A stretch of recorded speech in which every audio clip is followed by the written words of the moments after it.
Hi, everyone. Let me know if you can hear me.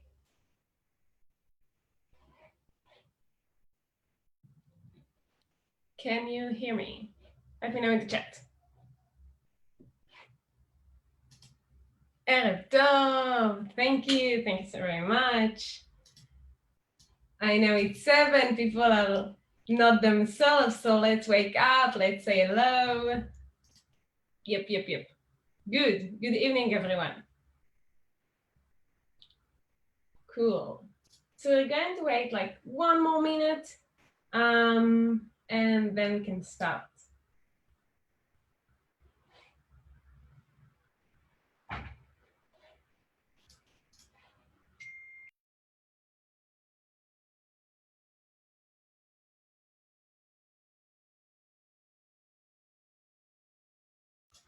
Okay, cool. So I think we can start. And before I let Yoni take the stage, I want to tell you a few things about startup designers if it's the first time you're here.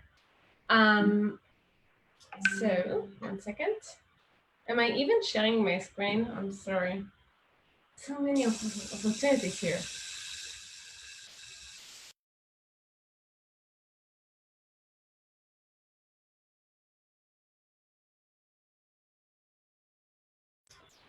Okay, sorry, there was like a weird static noise. Okay, so first of all, this session is recorded. So if you have to jump out or if the timing isn't very convenient, don't worry. We'll have the session completely recorded within Facebook Live. We're streaming right there, right now, and you'll be able to watch it whenever you want. So I want to tell you a bit about our community and the people behind it. I'm Shir, for those of you who don't know me, but other than myself, we also have Ina and Michal and Shai and Ortal. And we actually just celebrated 10,000 members this week. So we're all very excited to share with you our hard-earned work. So a bit about what we do. First of all, we have an Instagram page. Our Instagram page is led by Lishai, and she's doing a fabulous job. It's all about sharing inspiration and sharing beautiful content from designers, both Israeli, but also just globally from all over the world. It's really a place for us to sit back and enjoy good design. So if you want to join our Instagram, it's startup-designers. And of course, I'm sure Yoni and we would love you to tag cool slides from today and share it with us. We also have a newsletter. It's in Hebrew, at least for now, until Michal will have more time. But it is led by Michal. The thing about the newsletter is that it's all about FOMO. We want to deliver the most precise piece of content, the most concise piece of content that will enable you to feel that you know what's going on, you're on top of your game, you're a designer that is familiar with the most current important work methods, but it's not too overwhelming. So if you want to join the newsletter, there's a link in the group's bio. And every week, Michal also shares a link to this week's newsletter and a link to subscribe. And last but definitely not least, we have the mentorship program. So our mentorship program is led by Ina. It's all about giving back, building the community, building those relationships between mentors and mentees. We actually have over 150 mentors that all give from their own time without any monetary value. It's all just to help each other. And this is something we're very proud of because we can really feel how it benefits the community. People get jobs for it, people build their portfolio. So it's really our jewel, if I may say so. And Ina is doing just a fabulous job running this. So by the way, if we have any mentors in our call today, so thank you for being part of our community. It's so much appreciated. Okay, so I've spoken very quickly, I'm aware, but just before I finish, I want to introduce our speaker today. And I'm really excited about our speaker because he's from all over the world. He was born in Israel, but worked with companies from everywhere. He speaks multiple languages, and it's just a great opportunity for us to get to know him. So more about him. Yoni is the head of design at Property Finder in Dubai, which is amazing, where he divides his time between leading the design team, design strategy, customer research, and service design improvements. With over 16 years of design experience, Yoni has fostered a passion for design innovation and continuous improvement. Yoni has advised startups in the US, Dubai, Perth, Melbourne, and Sydney. He is the founder of the Human Centered Design UAE Meetup and co-organization that's a tough word, I'm sorry, organizer, I think I had a mistypo here, of Service Design Perth and UX Melbourne Meetups in Australia. Born in kibbutz Baruch Hayal in the Negev to Brazilian parents, Yoni is a trilingual third culture kid who enjoys spending time with his family, playing football, and building communities. With such an amazing bio, I'm sure we have so much to learn. So I'm going to mute myself and pass it to you, Yoni. תודה רבה. ערב טוב, good evening. I'm going to do the talk in English, but I told Shir this is quite an emotional thing for me. So, you know, designers love unicorns and rainbows. This is a bit of a rainbow moment because I've never done a meetup to an Israeli audience. So I'm going to do the intro in Hebrew. You're not missing much. I think you're going to make sense of it from the pictures. I'm just going to share my screen. Hopefully everyone can hear me. Yep. And present. Cool. So you can see the screen okay? Yes, perfectly. Okay, great. So thank you, Shir, and to all the organizers. You're doing an amazing job. I'm really blown away. And it's one of the, I think the positive things that came out of COVID is now all these meetups that were in person and intimate and isolated all over the world are now global. And it's amazing to discover your meetup. I've been coming along to some of the talks, like really great community. And I told Shir, I have a shameless plug. I did create a meetup here in Dubai, in Abu Dhabi originally, and then it's grown now. So if anyone wants to talk to the meetup here, we're not as big and as fabulous as you guys, but we've got close to 2,000 members and we host monthly meetups. So please reach out. So yeah, thank you for the opportunity. אז אני אחליף לעברית, quick switch to Hebrew. נולדתי בקיבוץ בור חיל, בנגב, קרוב לשדרות. ההורים שלי ברזילאים, מסאו פאולו. ובגיל 9 יצאנו מהארץ, הייתי בברזיל איזה שנה, זו התמונה השנייה פה בסאו פאולו. ואז סינגפור, למדתי אנגלית, לא ידעתי מילה באנגלית לפני גיל 9. גרנו בסינגפור 3.5 שנים, ואחרי הבר מצווה עברנו לאוסטרליה.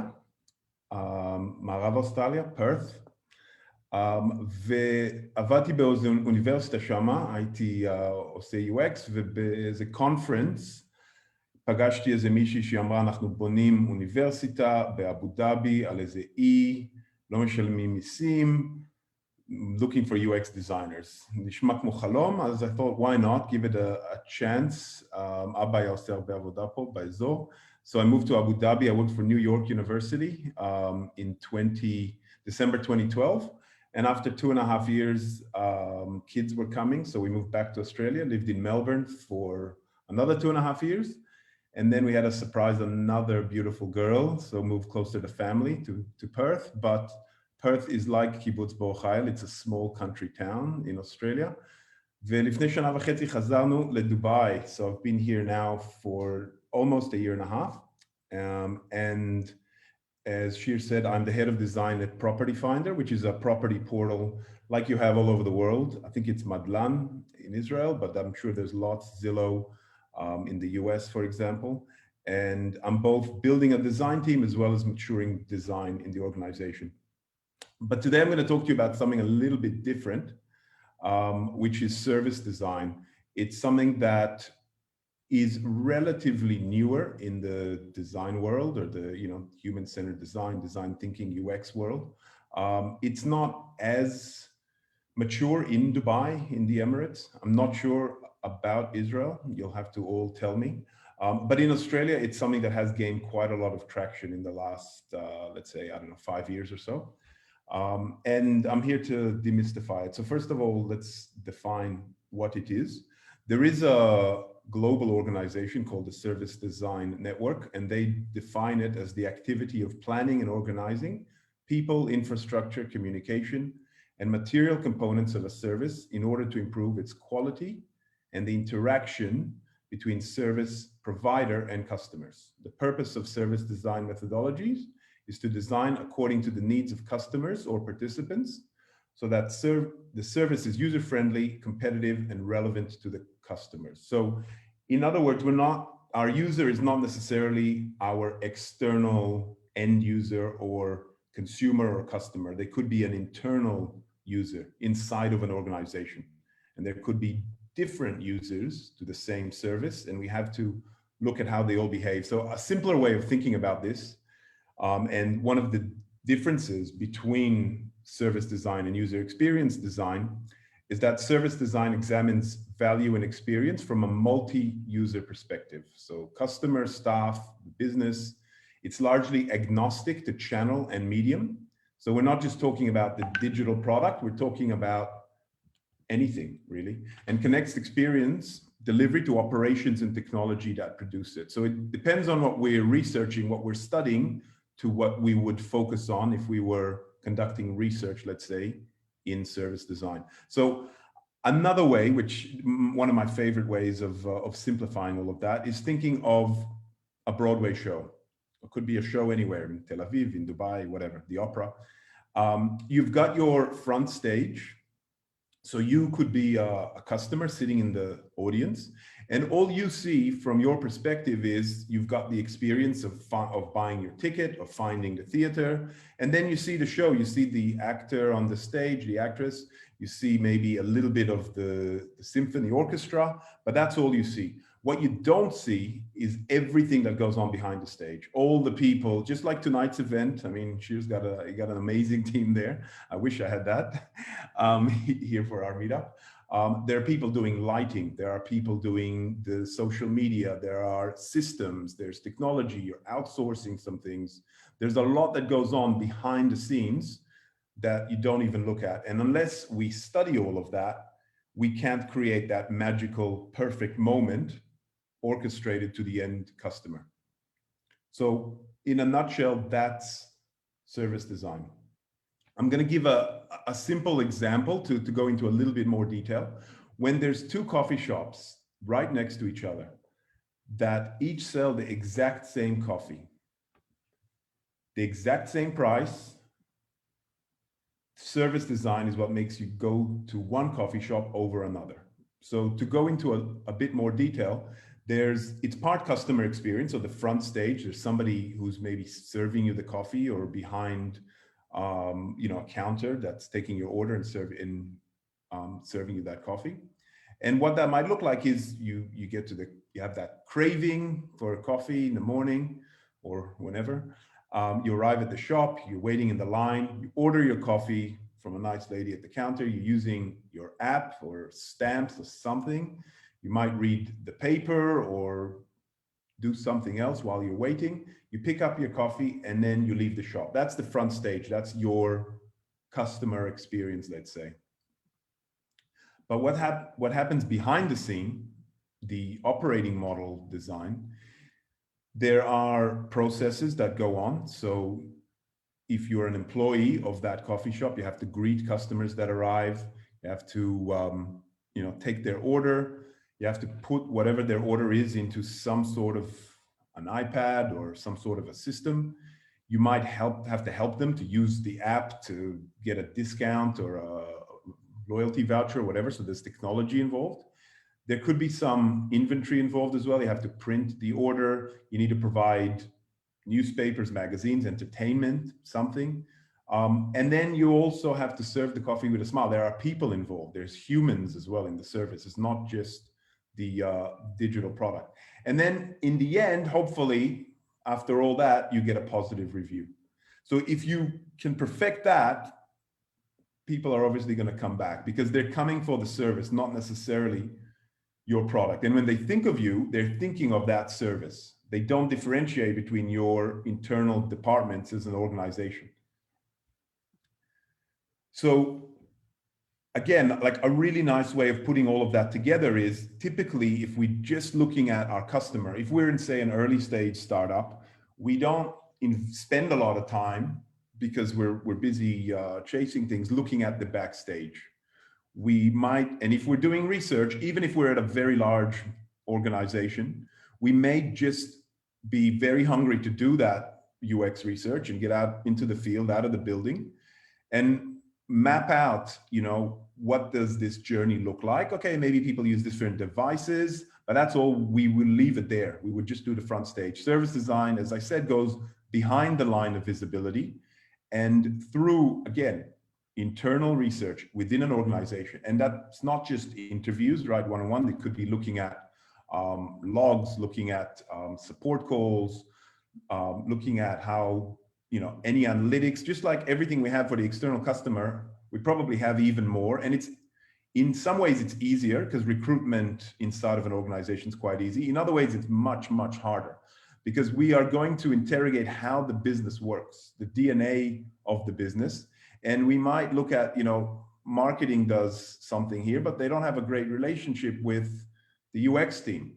And changing that service, how internally that works, could be really challenging. You have to be really empowered to and have buy-in from the organization to be able to map, okay, where are the pain points and how might we design a better experience, a future state that's better than the current pain. But unless we fix the internal pain, we could just be putting band-aids on the external customer experience. And internally, it's costing us a lot of money and there's a lot of waste that's created.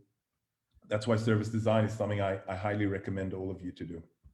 So that's the kind of intro in a nutshell. Obviously happy to answer any questions after. And the case study I'm going to give is an interesting one in that it's not something that at the beginning of the project we set out to say we're going to be doing service design. It's something that came about as looking at the problem we were trying to solve and the best methodology to solve that problem. So I worked for MYOB, which is an accounting product in Australia and New Zealand. They used to be global, but now just Australia and New Zealand. And just to set the scene, service design is not a role. So there are companies where you are a service designer. They could have a UX team and a service design team, two separate teams.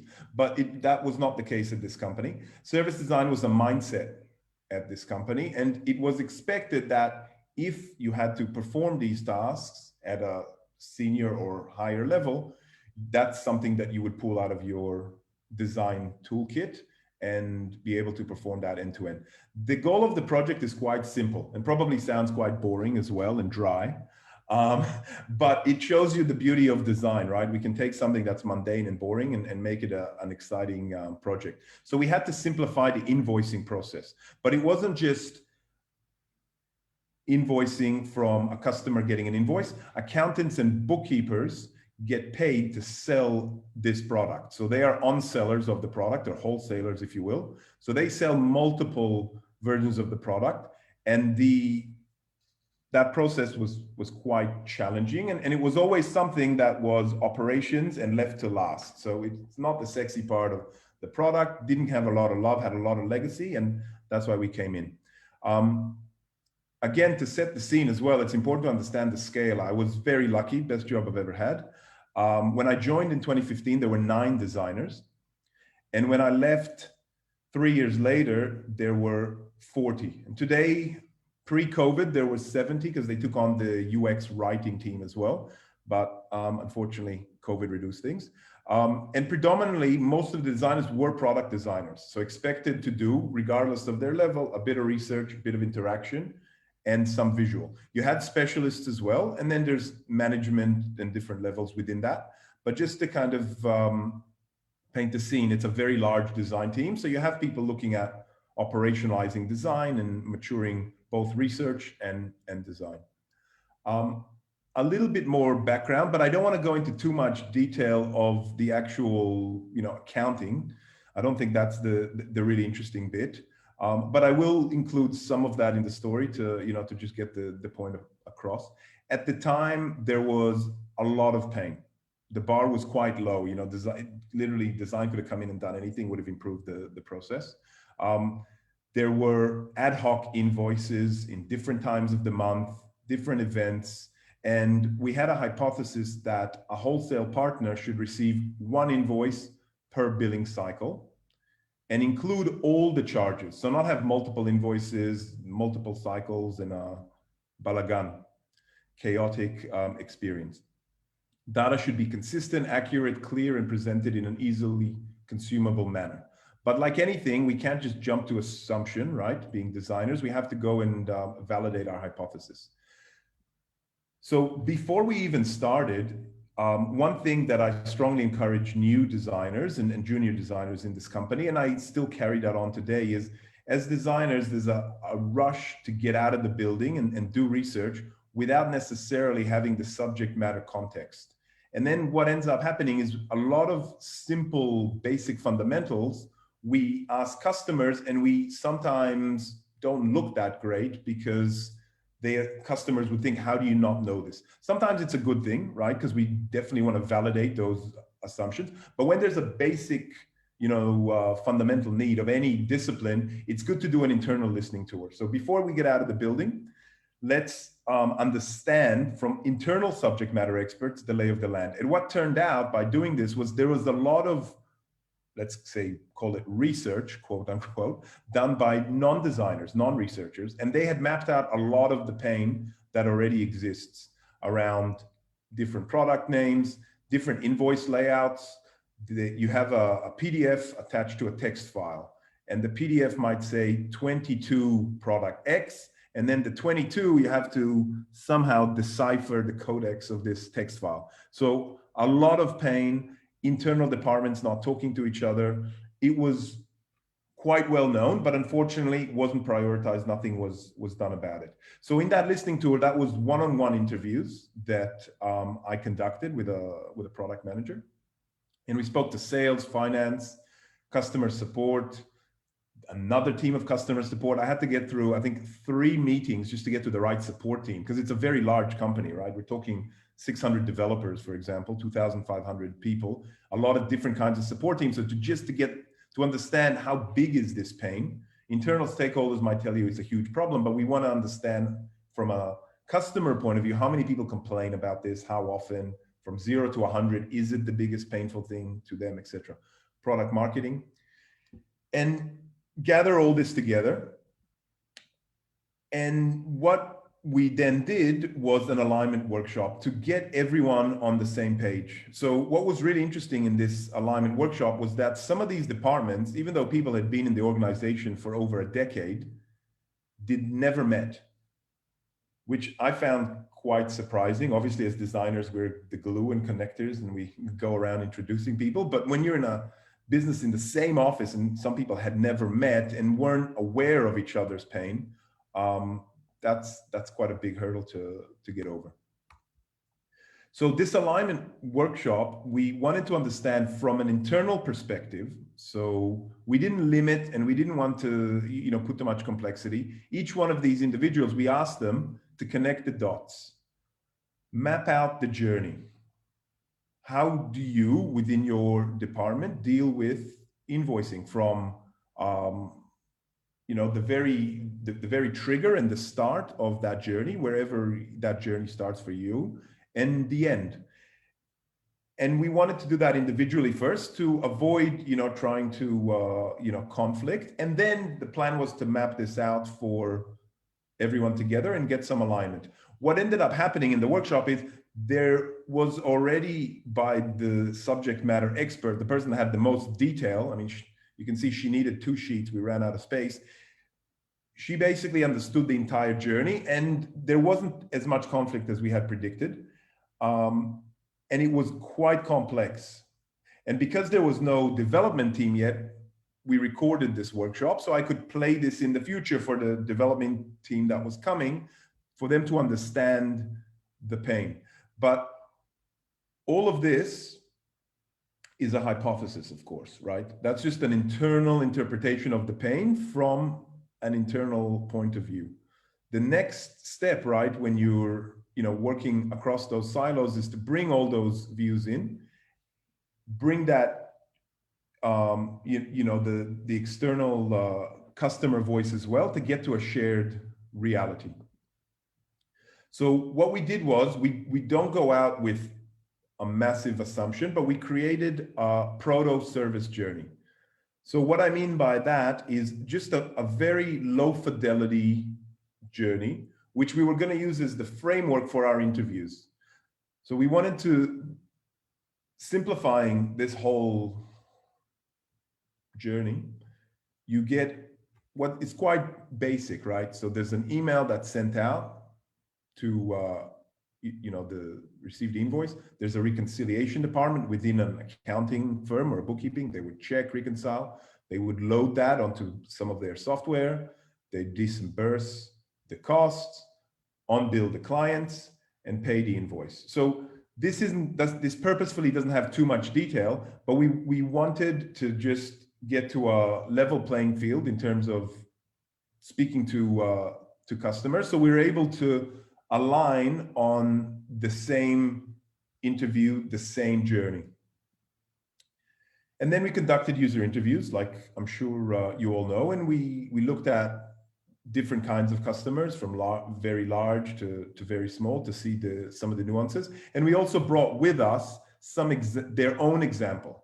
So we brought the actual invoice of these customers, and we drew on this journey map to understand, is this the journey that you go through? If not, is it different? And draw some conclusions out of that. We also brought some customers into the office and got a few other members of the team to just sit silently and observe. It's a great opportunity to bring developers, other stakeholders to meet customers or to see customers' pain and listen.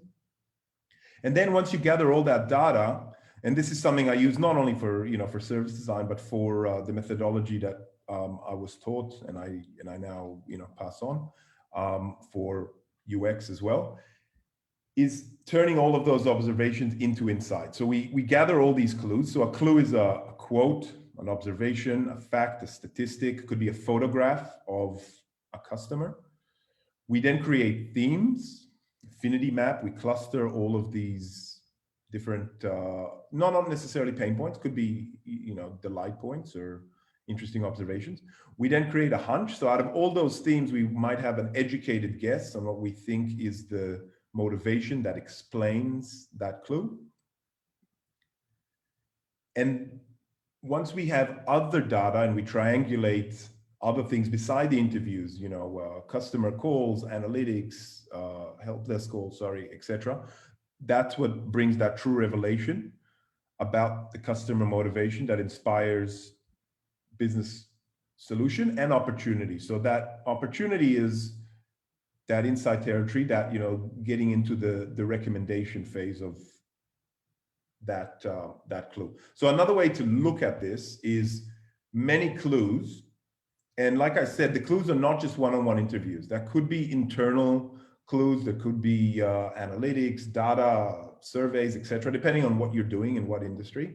Those make up themes, which we then turn into hunches. A hunch is just a raw insight. It's just an early hypothesis. It seems like this is happening, but it's an easier way, instead of going straight from a theme to an insight, to get to that level. And we unlock an opportunity area. At the time, it was old school. Today, I use an amazing tool at Property Finder called Dovetail. It's ex-Atlassian designers and developers have created this research tool. It's basically a piece of software, Dovetail, and I don't have shares in it, but I do love it. I introduced it to the team, and then now it's just standard process. It lets you do all of this with Post-it notes. It lets you do all of this in a systematic way, and it gives you a library of a taxonomy library of themes, for example. So if you've already got your standard themes, yes, for every project you could add new ones, it's a lot easier to tag your clues with what that theme might be. And it's a lot quicker to also create that insight. So encourage all of you to check it out. I'll share the link later. Dovetail. At the time, as I said, it was Post-it notes and red dots for pain, different colors for different customers. We have the journey at the top. We've got themes. What are people doing, thinking, feeling? And this is great as well because it lets a stakeholder visualize the research. You can walk them through the wall, not just stakeholders, designers, developers, etc. But unfortunately, in terms of retaining that research knowledge, it's double entry. If you're going to write everything on a Post-it note and then you're going to digitize everything, who's got time for that, right? In a lean startup. So I don't do as much of that, or my team doesn't do as much of that as I have done in the past, but it depends, whatever, to each their own, right? So what came after this whole process was some sketching, prototyping, and co-design with the team. It's not just a shiny artifact, which our visual designer created, a vision, but it was a series of workshops to try to look at what does an MVP look like. We're not just going to go from what you saw, which is quite chaotic, to a vision.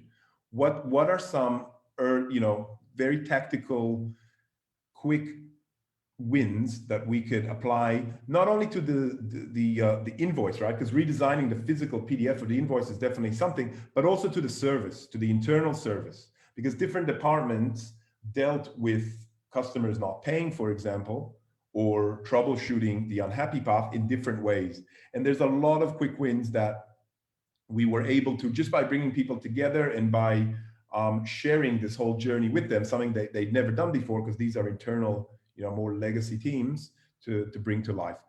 The other thing was, it's not just about incremental, it's also about having a goal, a light on the hill, a vision of a billing center, which again is not something revolutionary. If we look at cross-industry standards, there's a lot of organizations that do this well. And that's part of what we did. And as I said, there were also just tactical improvements. So the lessons learned from all this, what went really well, Silicon Richmond is a bit of a joke. It's what we call the part of Melbourne where we were. We had moved from a very old, it's coincidental and funny. There was an old Jewish textile factory that had been abandoned for years. And this is what we took over. And from the outside, it looks like a really ugly shed, like something in a kibbutz, like a big refit or something. But on the inside, it was like Google. They refurbished the place. And to customers, to accountants, bookkeepers, the whole product process was some mystical black box, Houdini. So to an incentive for these customers, it's not necessarily money. Their time is worth a lot more than maybe a monetary incentive. But to bring them and give them a tour of the office and take him to lunch was really great. One, we did that research. We worked great with the sales team as well to be able to do that. But also we took developers and other members of the team that don't normally have access to customers. Instead of taking the whole bus, everybody to a customer, we brought the customer to us. So again, I'm not saying do this for everyone, but it depends what you're doing. The other one was taking the whole team through the journey. So people aren't used to, everyone does their job in little silos. And obviously you can't take them along for everything, but knowing how to engage different stakeholders and keep them excited about what you're doing. Working closely with a business analyst was really great. This is the best business analyst I ever worked with. And it's amazing for design. I think sometimes, when design came on the scene, a lot of people are like, we don't need business analysts. What's their purpose? But when you have a business analyst that can do a lot of these interviews with you as a designer and can go into a lot more depth, especially with something that's technical like this, it's great as a designer, because not all, but a lot of designers don't love the use cases and some of the less exciting things. And having a partner, so you basically having a second designer to do all of the analysis, someone hands-on, not just to be taken along on the journey and analyze is really important. And the other one was alignment with sales. This was a really great partnership. Sales are the eyes and ears on the ground. And it requires a lot of work. Like one of the challenges I had in this organization and I have today is that sales team can think of design as a firefighter. There's a client that's threatening to leave. So come in and do some research and stop them from leaving. But that's the worst thing, right? We don't want to talk to someone who is not in a normal state or threatening to leave. So it takes time for sales to understand what we do and how we do it, and for them to be your recruiters and get you the right customers for whatever study you're doing. And this was really great of bringing sales along early on the journey, not just saying, hey, we need you for recruitment, find me some people and thank you and khalas, laila tov. So that was great. What didn't go so well was in the rush of doing everything, some of those internal stakeholders that we initially met, we definitely didn't keep them updated as much as we should have. They all said at the first interview, like, please keep us updated. That's the only thing we asked. And because it was such a small team, that definitely could have done better. There was basically no team when we started. So that wasn't great. So developers, for example, didn't exist. It was just this head of product and myself initially. Then we got a BA. And to tell developers after you've already done a lot of research, the story, and not have them with you from the very beginning, and not just developers, but other, like QA, etc., creates challenges because you want them to be a part of the process, not just to observe the process, but to question and to ask and to interrogate and work together as a team. So ideally, you want to have your team ready to hit the ground earlier. And the other biggest challenge was business priorities for the execution phase. So after we did all this, the whole thing was on hold because this team was taken for something else, which meant that you lose a lot of momentum, a lot of the knowledge, and you have to hand over one designer to another designer because you started 6 months later, etc. So not great. And to refine next time was definitely, as I said, a lot more alignment with stakeholders and refinement of the process, maybe going a little bit slower, not rushing as much at the start. I think I went maybe a little too fast. I was telling Shira it was going to take too long, but I was worried it was going to take too long and I went too fast. Hopefully everyone was cool. I can do the whole thing in Hebrew now, Shira, if you want. I don't. Last time. Any questions? And yeah, please add me on LinkedIn. Happy to chat. Would love to connect with a lot of you. And final shameless plug: we are growing the team, and with if anyone's looking to move to Dubai, we're looking for 2 designers. Sorry to steal them from Israel, Shir, but please talk to me, and it'd be great to see if you're interested in the opportunity. Oh my God, to live in Dubai, that sounds amazing. That's a subject for all That's the talk. Okay, so we do have lots of questions. Before we do, let us know what's the situation today. What's the product? We heard so much about the research process. So where is it now? Yeah, great question.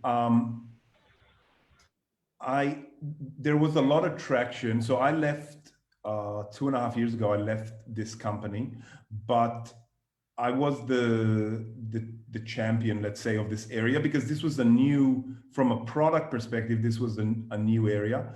The invoice was changed. So there is an MVP of what you saw. It's not quite there yet, the billing center, but there is an MVP of the billing center in the wild. And what you saw at the very beginning has definitely changed. So you've got even little things, like color. This thing was written like a car manufacturing report. You had like part number, and I mean, it was really bad. So the first thing to do was just redesign this invoice, and now you do have an MVP of the billing center. Okay, awesome. So we capture the questions in English, but feel free to answer in any language you feel comfortable in. And let's start with the first one from Gilly. So for a user in the SW world, do the industry differ a user between AI and a human? Can you say again, for a user in the what world? Yeah, and it's from Gilly. So if I didn't understand it correctly, maybe you can write us a clarification. But just reading it out loud, for a user in the SW world, do the industry differ a user between AI and human in the software world? Right. So, yeah, great question. I think I understood the question. Tell me once I answer if I haven't. I'm just going to go back because I think this is important. Um, it, like the typical design answer, it depends. It depends what exactly you are mapping. The important thing, which I didn't say, so I'm glad you raised this question, is we always need to anchor and put at the top the human. Some people make that mistake, right, when they're doing service design, and then might put the top the, I don't know, internal marketing department, and the human somewhere in the middle. That's the end customer. But we can't forget that we could have AI as a swim lane, but the AI is not the end user, right? So we would map the AI experience and how the human interacts with that AI. There could be parts of this journey that are physical, right? That are not digital. You have to call someone on the phone. You have to speak to someone in a center. But the most important thing is to remember who the customer is. Now, if the end customer is not external, that could be the case, right? You could be purely looking internal in a business. You just need to know who to anchor to and who the priority, the primary customer is. It could be somebody internal. We might be looking just at an internal service journey without that front stage could be someone internal to a business as opposed to someone in the public, right? A consumer. I hope I answered the question. Otherwise, let me know. Yeah, Giddy said it's amazing. Okay, so for the next question, you mentioned the tool that you really like using when you showed us the wall with the post-its. Yes. So Shira was asking about it. She wanted to get clarification on how is it against Mural or against other tools like Atlas, and why do you prefer this one? And Shira, if you have anything to add, you can write us in the chat. Sure. So Mural's great. The head of design there is an amazing guy, a very nice Jewish man I met at UX Lisbon, Jim Kalbach. He's written a book on on jobs to be done. Highly recommend the book. I know I'm going off topic. But I use Miro as well. But Miro and Mural are different tools. They're great in that you can have a virtual board, but what they're not as great at doing is being able to be a lot more systematic. So if you need like I don't know if people have used Airtable. I used Airtable a lot, but this tool is purpose made for this exact thing, and it gives a face to your research. So one of the biggest challenges I've had in every organization I worked in, except for this one, because it's nice to be finally the head of, and you can just say, be a dictatorship. This is what we're doing, and when you have a small team, it's easier to convince designers of, hey, let's just trial this. If we like it, it'll work. And then wow, this is great. It becomes a status quo. So in Australia, when you have such a huge design team, some people use Airtable, some people use Confluence, some people might use Mural, and you don't have consistency because it's hard to have that. But I might just share my screen, and I'll just stop sharing and give you a super quick demo, yes, of the tool.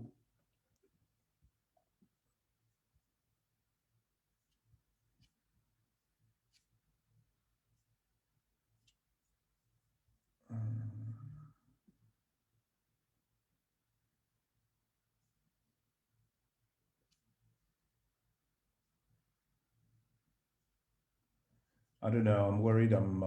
Maybe I'll just go to the. Hang on.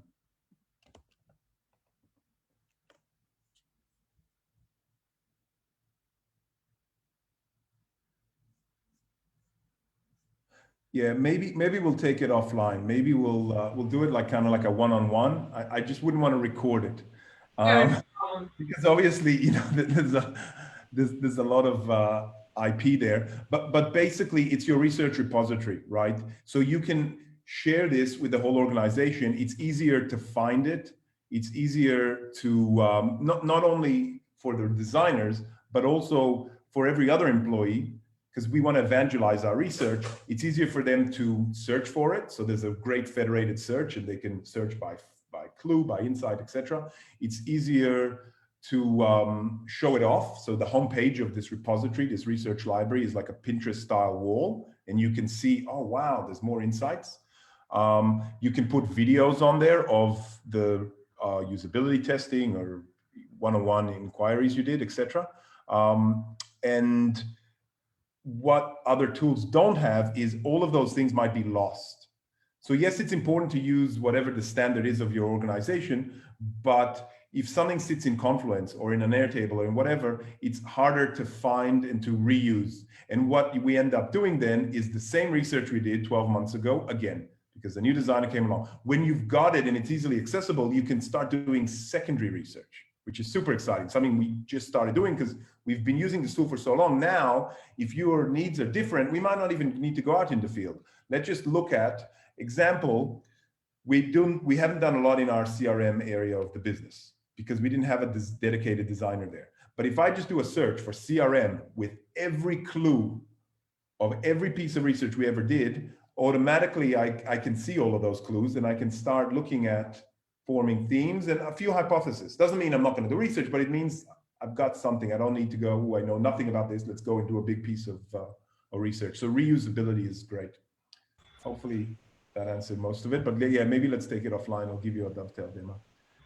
That's awesome. I have to say, in Salesforce, we have something similar. It's an internal tool. I don't think it uses an existing tool, but it's like HTML and CSS, but it uses a word search, and you can search for any theme to first go over existing research. So I think it's proven very helpful for us.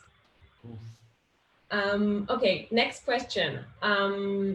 Both Michal and Lishai asked the same question, and I think it's a very important one. They asked, how would you recommend us building better relationships with the teams we're working with, especially when we need their help, like customer success and sales, and like first asking them just to contribute and talk to us, but also maybe if you have any tips, especially now during COVID, to bridge over maybe time differences and geographical differences.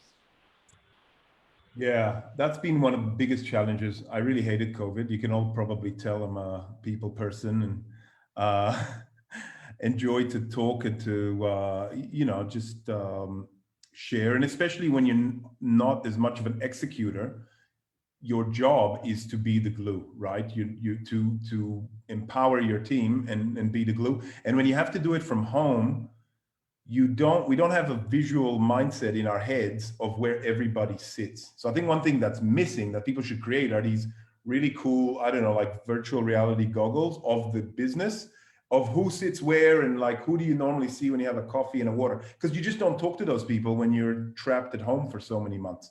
So that becomes a real challenge. So I think we have to maybe just spend the time, if we are locked in our home, and just think of the other people that either could be affected by what we're doing or that you need to get buy-in and get on board at some stage of the execution of whatever it is you're doing. So not waiting till the end and just spending the time with those people and sharing. So one of the tools we did use at MYOB, which was great because it's a huge company, right? Very different to where I'm at now, which is a much smaller company, around 200 people at the moment, post-COVID. Very sad. But we created a newsletter. So a fun newsletter to share research. And it was using MailChimp, so we were able to track who's reading it, how often. We experimented with videos. So when I moved from Melbourne to Perth and stayed in the same company, I did these, videos by the post-it wall and just an update. hey, I spoke to X number of people this week. Here's a couple of early things. It's just a clue.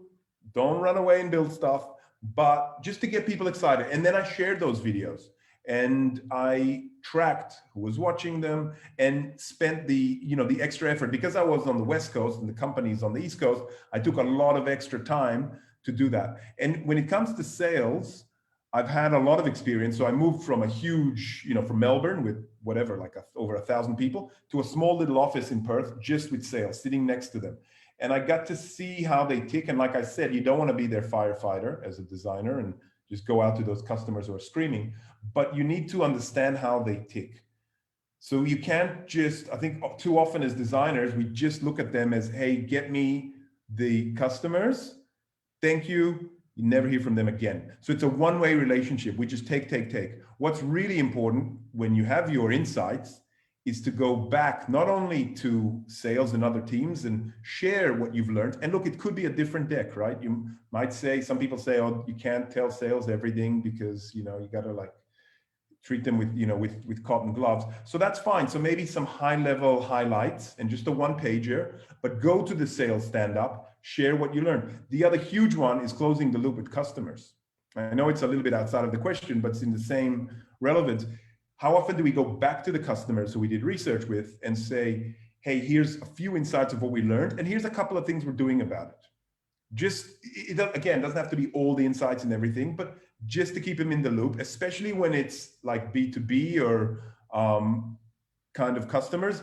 It's important that you don't hit them once every 6 months with, hey, again, one-way relationship, just give us more information. So I think it's definitely experimentation and it's effort. It's not going to happen magically. And especially if you know a department's difficult, take the time to buy them a coffee or a beer or whatever.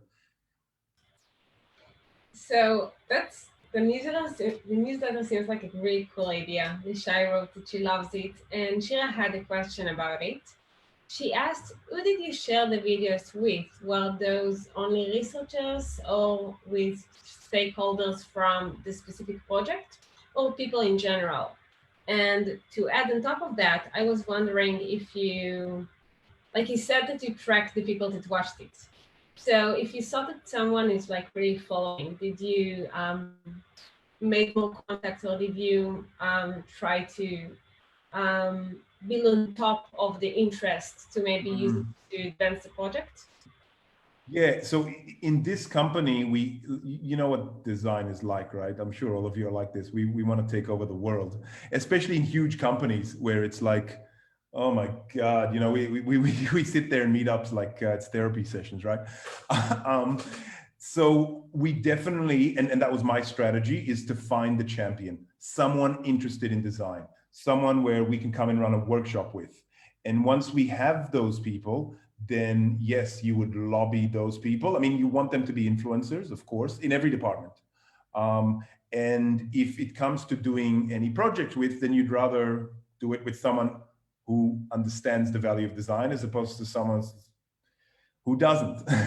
There's not a lot of success there. So yes, it was quite targeted, the videos. The videos were for a different project, not this particular one. But what ended up happening was before I moved to another city and doing a bit of internal listening, I saw that many people were tackling the same problem. And this was early adopters. So people doing a trial and conversion from a different angle. Marketing was doing a whole, I don't know if it was Salesforce or one of your competitors, Marketing Cloud or whatever. So they were looking at this. The web team, not the design team, but the web team was looking at this from a different angle. The design team was also looking at, another aspect. So the videos were about sharing insights. So people who aren't necessarily going through a design process, but are working on a very similar topic are able to get more data to complement, we have also surveys that the marketing team does, for example. So we don't just have quant, we add qual and quant. And again, by getting that interest, they might come to you to probe and say, "Ooh, I enjoyed the video, tell me more." Or can you, share with me more insight that it might not be someone that you generally work with. So yeah, it was, but again, if the more people that see it, for sure, the better. I think it depends, you know, if we're looking at like a research repository, yes, we can get into the territory of people misusing data. And then we need maybe, I don't know, workflows or password protection, because you could have in a very large organization, someone just like quantitative data, phishing your qual data just to make a point. In my current company, it's not an issue because it's so small. No one's got time. If anything, it's, you know, it's the opposite problem. But I think, yeah, it depends on your organization. Okay, let's do one final question. It's a question from Michal, and this is for the user interviews. So how do you create, or how could you recommend us creating a safe zone for the customers to feel that they can answer their unbiased, truthful answers? Do you have any tips for that? Yeah, for sure. I'm happy to do a talk next week on that. That's a whole topic. No, but just, I think like there's a few points there. I think, you know, like I gave the example of bringing someone to the office. So here in Dubai, there's a very big class system, which is not great. It's something I don't like about this place. In Australia, it's far more egalitarian, regardless if you're middle class. Everyone's pretty much middle class in Australia. And here it's very different. So to bring someone to an office, my point is, it's quite intimidating to bring them to a shiny modern office. And that could bias your research. They might go like, well, you know, so we need to take that into account, of course. And we just need to balance everything. Like seeing someone in their own natural habitat, so to speak, whether it's home or office, is important because you see them in their normal state, how they use things. But we can't always do that, right? We also want to share it with the team and take the team along on the journey. And the other very quick one, but like I said, it's a whole other talk. There's 3 mindsets: the tourist, the novice, and the scientist. So think of yourself as those 3 things. Like, even though you saw me, I'm excited, passionate, I talk a lot. When I do research, I put on those 3 hats. Speak less than you, the less you speak, the more you're going to listen and hear. You have to be the novice. You have to let people fail and create that safe space. And you need someone that's ready to do research. So with my team, for example, we have junior designers who have never done research or are new to research. They would only do research once they can show that they can do that internally with calm and confidence. And we do a mock run and we don't rush it because we know we've done mock runs. We know how long it takes. And we're able to not just follow a script, but improvise and, you know, elicit information out of customers. So I think I wouldn't want to throw someone in the deep end. It's not something, unless it's a safe zone. For example, you're doing internal research. If you're talking to the IT guy or the girl in finance or whatever, it's a lot safer because it's someone they've seen around the office. So you could say to them, hey, look, this is a trial, they're new to it, etc. But with a customer, you definitely, that could be a lot of pain. So yeah, like I said, there's a few quick ones, but yeah, I can do a whole other talk on that one. That's great. We'll have a reason to invite you back.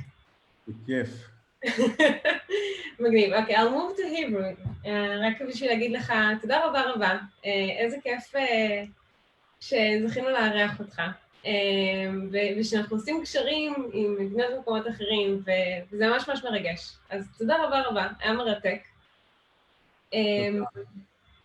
מזמינים גם כולם לבוא לדובאי, even if it's not to live. We are, I believe Hanukkah, you know, flights are starting in November. As Bo, we can do like a whole meetup you do like, take the whole Israeli meetup, do one in Dubai. That'd be cool, huh? On location. Let's come. We're game. Okay. Thank you. תודה רבה רבה לכולם. תודה רבה, יוני, היה מדהים. ונתראה בשבוע הבא. ביי לכולם. Looking forward to it. ביי כולם, תודה רבה. ערב טוב.